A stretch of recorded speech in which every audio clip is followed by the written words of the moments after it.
ब्राह्मण की पहचान क्या है? विद्यावान और बुद्धिमानों के पास जो बुद्धि वैभव है उसका उपयोग स्वल्प बुद्धिमानों को अधिक बुद्धिमान बनाने के लिए किया जाना चाहिए। इस कार्य में विद्वानों को अपना निज का स्वार्थ छोड़ना पड़ेगा, ऐशो आराम और संयम की तृष्णा को घटाना पड़ेगा, जीवन निर्वाह की वास्तविक आवश्यकताओं की पूर्ति तक ही सीमित रहना पड़ेगा।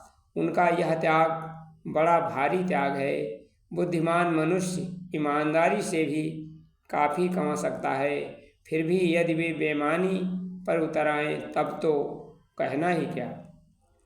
अनेक चतुर धनियों की तरह वे श्री संपन्न हो सकते हैं, पर इस प्रलोभन से बचकर गुजारे मात्र से काम चलाना और शेष समय और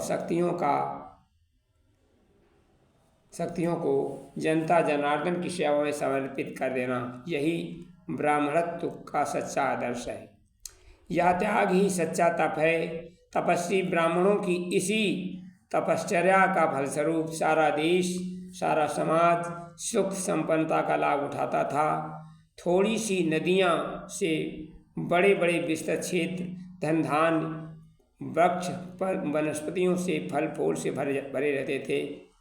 यदि वे नदियाँ सूख जाएं, अपना जल दूसरों के उपयोग में मुफ्त देने से इनकार कर दें, त्याग और सेवा का सिद्धांत अवहेलना कर दें, तो नदियों के पानी चाहे कितनी ही हरी भरी हो क्यों न हो, यह निश्चित है कि पूरा प्रदेश शुष्क कुरूप और श्रीविहीन हो जाएगा। दुर्भाग्य से भारत भूमि और हिंदू जाति की ऐसी ही बुरी स्थिति का सामना करना पड़ा।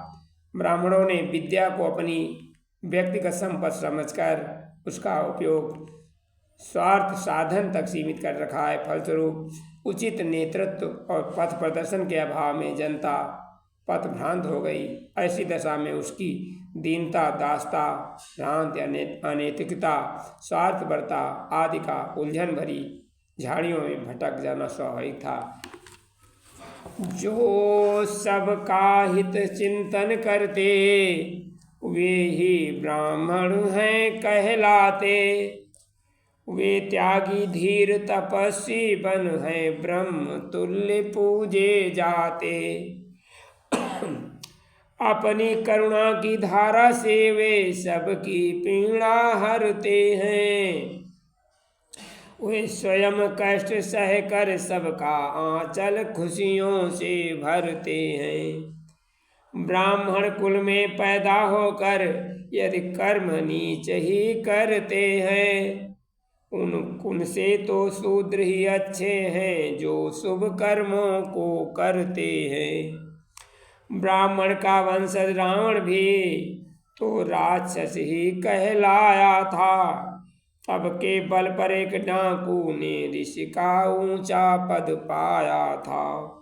सेवा तप और साधना ब्राह्मण की पहचान, स्वार्थ सुखों को छोड़ जग करता कल्याण। धन्यवाद। ब्राह्मण कुल की यही पहचान है जो दूसरे का हित करे। धन्यवाद।